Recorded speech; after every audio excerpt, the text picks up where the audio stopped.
Focus. Ideate. Innovate. Enable. CNBC TV18 Money Control. New Horizon 2.0. Presented by GE HealthCare.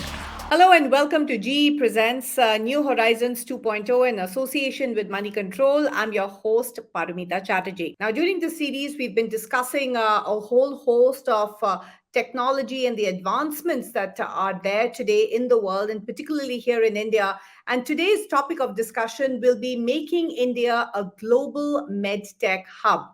Just to give you all a background before I introduce the panelists, in terms of India being a market for medical devices in Asia, it's seen as the fourth largest market in Asia amongst the top 20 markets globally, and it has the potential to grow even further. Indeed, this could be the inflection point where India could take the lead as far as medical devices is concerned. Of course, we all know about our strengths. India's strength lies in its skilled manpower, the ease of business through its industry-friendly rules, and a huge domestic market as well. In fact, the current market size of medical devices in the country is estimated at $11 billion, and it could be termed as a sunrise sector for the economy.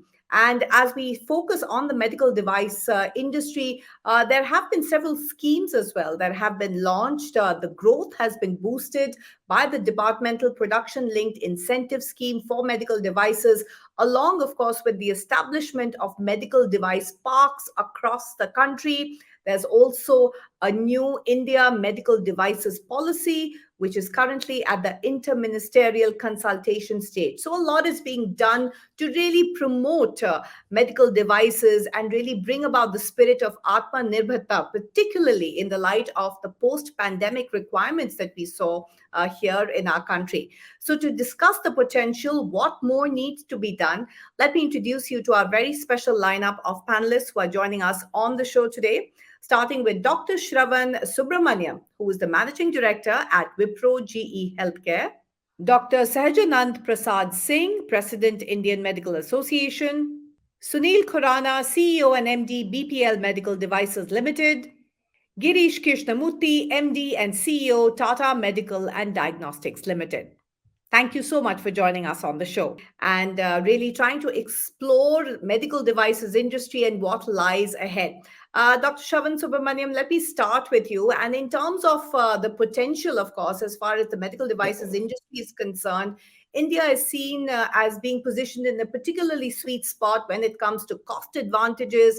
There's also the draft National Medical Devices Policy, which is laying out a clearer roadmap because there have been some policy concerns in the past. And exports are poised to reach about $10 billion by 2025. But we can't take away from the fact that imports are still a very large part of the medical devices industry that we see in India. In fact, almost 80% of the devices are currently imported. So how soon and what more do you think is required in order for India to emerge as one of the top 5 medical devices manufacturers in the world today? Paramita, thank you so much. This is a good question. And in order to talk about the future, I should address a little bit about what's been happening in the past. And that will give you a sense that we are at an inflection point. I was just speaking to some experts in the industry a short while ago, and they were telling me how, 25, 30 years ago, it was quite a struggle to establish medical device framework across India. Importing products was onerous, getting a loan sanctioned was very challenging. Today, we have a lot of schemes that make it easier for us to function in the environment. As you called out earlier, we have the production incentive, which is encouraging medical technology manufacturing plants in the country. But really what it takes is for the whole ecosystem to really come to the next level, right? And for that, I'm talking about the healthcare ecosystem. And we're seeing that. We've seen that just in the last 2-3 years, thanks to COVID, healthcare infrastructure has expanded significantly. And it's not just the major cities, but also the smaller towns, the tier 2 locations, as we call them. They are also seeing a lot of activity in healthcare infrastructure. Next, we need to think about skills, right? It's not enough if we just invest in infrastructure, but do we have the skills and the capabilities that are required to put these sophisticated products together? Third, you consider the advantages that India has in addition to medical devices, which is very elaborate IT infrastructure and our talent. At Wipro GE, for example, we have about 1,800 engineers that are developing products, not only in India for India, but in India for the world. So really, Paramita, the entire ecosystem needs to come together. And once all these pieces are put together, you'll start seeing some growth above what we've seen the last couple of decades. And in order to do what you were speaking about, 80% of products are imported at this point. At Wipro G, it's probably a lot less. But as a country, as we move forward, I think India has a lot of potential to manufacture locally for country as well as export. Dr. Singh, we heard from Dr. Shravan about some of the factors which are required. What else do you see as being, key points that need to be enabled in order for us to really see that kind of growth potential in this industry? In India, it is very much essential to make a new medical devices. It's very much essential at the time of pandemic. Very useful. Those who had made these devices for the patients. For the medical devices, we have to make newer and newer, so that India becoming independent of the medical devices. Let's go across to Sunil Khurana. Your company has really been trying to bring across that kind of Atmanirbharta or self-reliance when it comes to medical devices. Take us through at this point in time. How do policies like the National Medical Device Promotion Council, which is being recently reconstituted under the Department of Pharmaceuticals, how do you think measures such as this will really help players such as yourself to realize the full potential and meet the kind of demand that we see in our country? Thanks, Parmita. This is quite interesting question, and we all know that NMDPC is a very newly formed body. I see a couple of opportunities, objectives, and challenges with them. So how I look at it, that they must be struggling that why FDI, which was 100% through special route, why has that not picked up? What are the issues? How to maximize the funding? That could be one their big issue. What I want to also tell, and they clearly understand, between pharma and medical devices, these are two completely different streams. I mean, when we talk only medical device, the itself is so complex that you start from sutures and syringes or gloves and go up to ECGs, patient monitor, C-arms, CT, MR, PET CT, cyclotron, linear accelerator, such complex product. So it's a very different space as compared to pharma. That's a one differentiation one has to clearly understand. And as they move forward, they have to actually address the gaps. And those gaps are today regulatory frameworks in my mind. And there has to be clearly a new vertical which needs to be created under Ministry of Health. I mean, that will actually fuel it. That's how I look at it. Because it cannot be on very long term a part of only pharma if we want to become in next 20 years $100 billion business, which is easy. Only 30% cumulative growth can take us to that level. But there has to be a very focused department who drives under probably medical health ministry. Like we know that we have for even food, we have a different body. We have pharma as a different body. This needs to be third body. So I guess these are the areas they need to come and address, and not under the lens of pharma only. Mr. Krishnamurthy, how do you respond to some of the points raised by Sunil Khurana, especially when it comes to partnerships, bringing in FDI? Because what we've seen is also a very unequal spread when it comes to accessibility of healthcare. Today, most of it is concentrated in urban cities and including access to medical devices such as CTs and MRIs and so on. And whereas, a lot of the demand is actually in the rural area. How can we really bridge this gap? I mean, your company has so many collaborations at the forefront. So let me first, from the medical device and diagnostics perspective, let us look at the access problem in two dimensions. That's why I look at it. Number one, the disease portfolio of India is little different compared to a lot of global footprint. See, today's India's biggest problem is some of the key diseases like TB and HPV kind of diseases. While we have a huge disease burden in lifestyle diseases like diabetic, cardiovascular diseases, and various other diseases like thyroid and PCOD, all of it. So while looking at the access and the device, one parameter which we can look at it as the disease pattern. What is the disease burden of this country? How does it play? Then, as you rightly said, the next part which comes in, predominantly the current access and availability is in the cities, we would say, where most of our establishment, which is a tertiary care hospitals, where either tertiary care diagnostic center, tertiary care hospitals, which predominantly provides the access to these kind of devices. Whereas our biggest problem is, let's say, for example, cancer, if we take, the major disease burden of our country in cancer would come in oral and breast. And everybody knows diagnosing cancer very early, which solves a lot of our problem. How do you diagnose it if you don't do it close to the patient in a primary care and secondary care setting?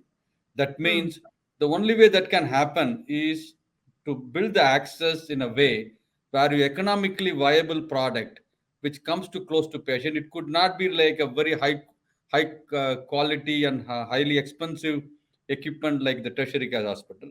Looking at miniaturized point of care, close to patient, quick diagnosis kind of scenario, which can bring down this, really create an access better. Our medical devices need to really look into what is India's problem, both economic as well as disease or a healthcare burden perspective, and devise a plan to do it so that the access can be really multiplied. CNBC TV 18 Money Control, New Horizon 2.0, presented by GE. Let's just head towards closing comments, because this is a government which has listened closely. We've seen a lot of policy initiatives which have come in. There's a lot of initiatives being taken by private companies as well in terms of their key partnerships along with Indian grown multinationals that we've heard of. So I'd like at this point in time to really understand in terms of key asks. Sunil Khurana, let me start with you, since yours is a domestic manufacturer, and that's what we also want to see more of when it comes to medical devices industry. What will it take, you think, in order for many more such, BPL medical devices companies to come up in our country and to service the market? So I would divide it into three categories. First category is that, let's build the planned skill development. This is a one area where government is working, and we are also partnering at many places. Institutes like ISC or IITs are working, but other engineering institutes, we have to have some direction coming and some curriculum change that manufacturing becomes a more attractive. So this is the one area which I think is very key. Second is financials. I mean, any industry will always ask for financials. I don't want to really only look at financial, but PLI is a great scheme. But what it should happen is that companies like us is not even getting qualified in that. Those ceilings are kept very high. Those criteria should be brought to a level where companies like us or even smaller companies are also benefited. I'm setting up a factory, new factory, and we know that whatever we do will not be able to get benefit from that. So that's the one area which government should definitely look at, not only for us, for many more. R&D is key. Unless you have a local R&D and your own technology, it's very hard. Somewhere, some incentive or some support to maybe pick up 50-60% of R&D team cost, very helpful, would be a very interesting. And something which I'm going to now say is, for a very short term, raise the custom duties. I mean, you have to really today, at a very low cost, products are being made in China because they get an electronics component locally. Our silicon revolution is going to take time. Electronics component is going to take still more time, which will be very affordable. Maybe till 3 to 5 years, the products which are made here, if Sharon is making here CT scanner, why should CT scanner be permitted to bring? There are countries who have taken a very tough call. So, some kind of entry barrier of those products, then we all will get more alert, we'll get a little bit more stressed to do all of it. And the last point is medical device under new vertical. That focused approach is going to make a big difference. And it is not that it is not happening, but the moment you have a dedicated ministry or dedicated body with a deep understanding, there it will get right. So these are the few points which I want to just cover here. as a closing. Right. So focus exclusively on medical devices. Don't club it in with other industries. And let me go across to Dr. Singh. Dr. Singh, do you think the measures that have been taken, for instance, to set up medical device parks in Telangana, Andhra Pradesh, Tamil Nadu, that will really bring in the kind of investment which is required, along with it, the technology which is also required in this particular market? Do you think enough is being done there? It is essential for the investment in medical devices, but it is not so costly, because India government or state government has to open many medical colleges. Then it needs many medical devices. So that's not should be very costly. And Telangana and this Andhra people are making so much of this medical devices. So from our part of the country, we are should be alert to make these medical devices, and that not should be costly, because we have to spread all part of the country, are in all the district level. We are opening a medical college. So in medical college, we need many medical devices for the patients, but cost that not should be costly. Girish, if I can come to you, how would you respond, whether it is in terms of a manufacturer or even in terms of looking at the domestic market? What do you think are those major steps that really need to be undertaken now? Because, it could be a case of now is perhaps the best time to act. I mean, we know China is under a bit of a glare. We are in the post-pandemic new learnings curve, and healthcare is perhaps the topmost priority it's ever been for countries and our own included. See, first of all, I would look at there are two aspects of it. One is from the demand aspect of it and supply aspect of it. From the supply aspect of it, this is an opportunity where the Indian companies can certainly become a global player. The current, the improvement in the government regulation and the ecosystem and the industry collaboration, all of it to focus on how do India can make a quality product in this space. India is never considered to be a country where we can produce quality product for the global market, except few odd cases like a GE, Medtronics, and all of them come to India, bring their science and technology and started developing. So we need to look at how we will develop the science and technology and manufacture in India for the global market, which has got a lot of dependency over global regulation. So the Indian government has to really think through why the Indian product, what we produce, how the government, Indian authorities approach this is not recognized by WHO or FDA or any other standard. So we need to push our envelope and make our product quality better, our standards better, regulation better, so that our product can go to global market. That is from the overall how the Indian companies can sustain and succeed in a long-term period. In a short term, our Indian healthcare problem has got a very focused and very specific problems we have. We have a problem of TB, we have a problem of cancer, we have a problem of lifestyle diseases. Shravan mentioned about non-communicable diseases. We can clearly focus how do we really solve this problem and what kind of a medical devices we need to produce and manufacture with a high quality with the Indian cost or what the Indian public can afford, both in the public health system as well as in the private health system.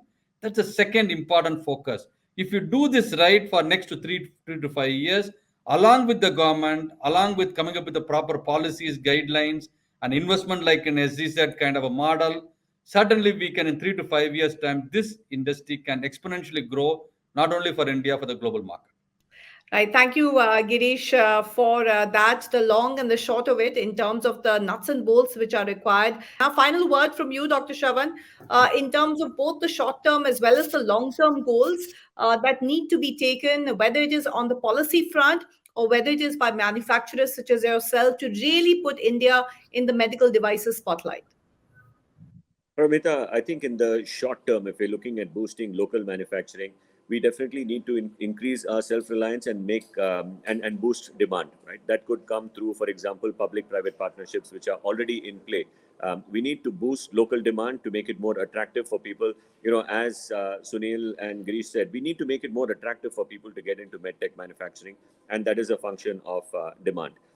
Probably in the medium term, we need to continue to boost the MedTech parks and provide more incentives towards high-end medical devices and eventually reduce our import requirements. I think we've already called this out. We need to have a predictable policy regime, and I believe we are making the right, we're going in the right direction towards that end. As we grow, as we mature as an industry, you take a look at what's happening in the pharmaceutical or automotive sector.